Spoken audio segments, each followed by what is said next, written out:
1 கொரிந்தியர் புஸ்தகம் 2ஆம் அதிகாரத்துக்கு வரும் 1ஆம் வசனத்திலிருந்து, சகோதரரே, நான் உங்களிடத்தில் வந்தபோது தேவனை பற்றிய சாட்சியை சிறந்த வசனிப்போடாவது ஞானத்தோடாவது அறிவிக்கிறவனாக வரவில்லை.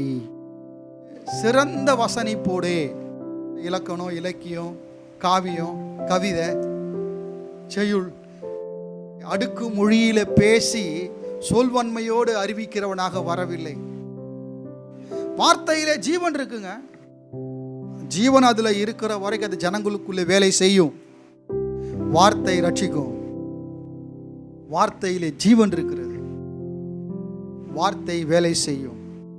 நம்முடைய சொல்வன்மையை காண்பிக்கும்படியாகவோ, நம்முடைய மொழி திறனை காண்பிக்கும்படியாகவோ, என்னுடைய ஆங்கில புலமையையும் தமிழ் புலமையை காண்பிக்கும்படியாகவும் நாம் பேசுகிறவர்கள் அல்ல. ஒரே நோக்கம், கிறிஸ்து அறிவிக்கப்படணும்.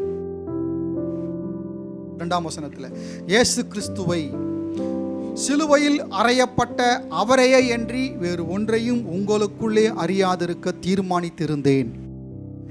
சிலுவையில் அறையப்பட்ட அவரையே அன்றி வேறு ஒன்றையும் அறியாதிருக்க நான் தீர்மானித்திருக்கிறேன்.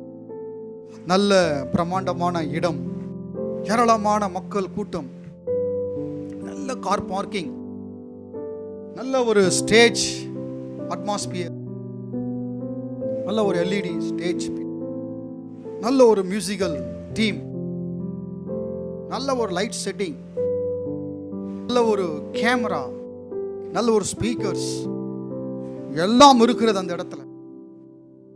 அங்க வருகிறதான ஜனங்கள் கிறிஸ்துவை அறியாமல் இந்த பிரமாண்டத்தை மொத்தம் பார்த்துட்டு போயிட்டாங்கன்னா ஒரு பிரயோஜனமும் இல்லைங்க. கிறிஸ்துவை ஜனங்கள் அறிய வேண்டும். கிறிஸ்துவே சபையின் ஜீவனாக இருக்கிறார். வேறு ஒன்றையும் உங்களுக்குள்ளே அறியாதிருக்க நான் தீர்மானித்திருக்கிறேன்.